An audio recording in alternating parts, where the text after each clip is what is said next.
Assalamualaikum warahmatullahi wabarakatuh. Hello everyone. Allow me to introduce myself. My name is Sumarni Ranga from Sintuwu Maroso University with my supervisor, Miss Novalita Fransisca Tungka. We're presenting my research about implementation of the ADDIE framework in creating YouTube-based English instructional materials for young learners. The creation time of this research is 2 months, from April 17 to June 15, 2024.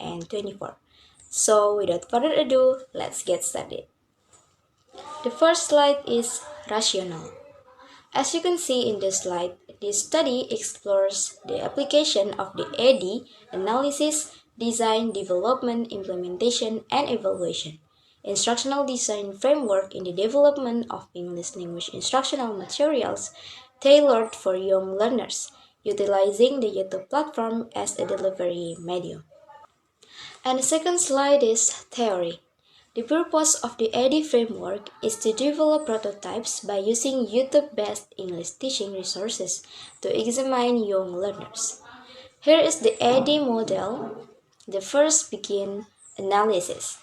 At this stage, the researcher conducted a needs assessment to determine the English language learning needs of the target audience, which were the students of SD Negeri 1 Taripa.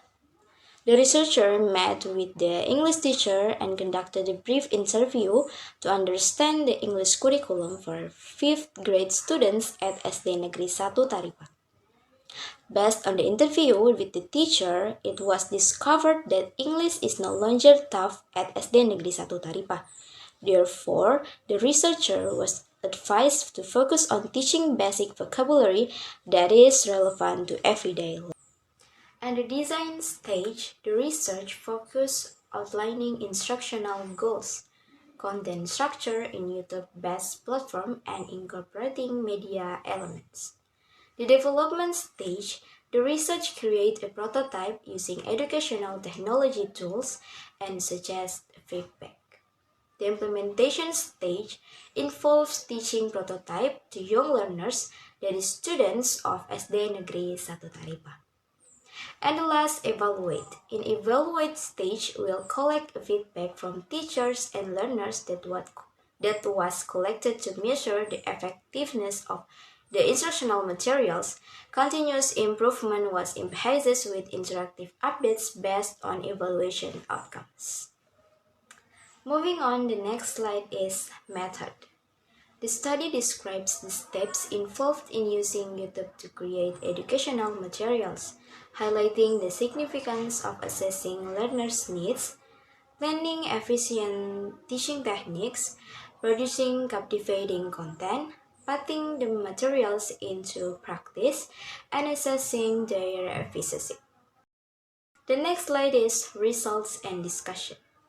The findings demonstrate YouTube's promise as an adaptable tool for English language instruction, especially for young learners.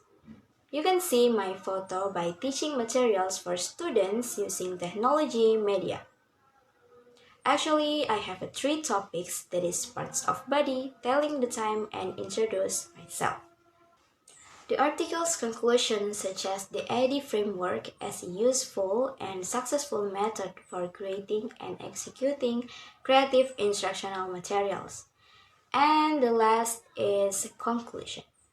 The aim of developing this learning prototype is to create engaging, effective, and pedagogically sound content that enhances English language vocabulary among students. So everyone, to conclude my explanation today, I'd like to say thank you so much.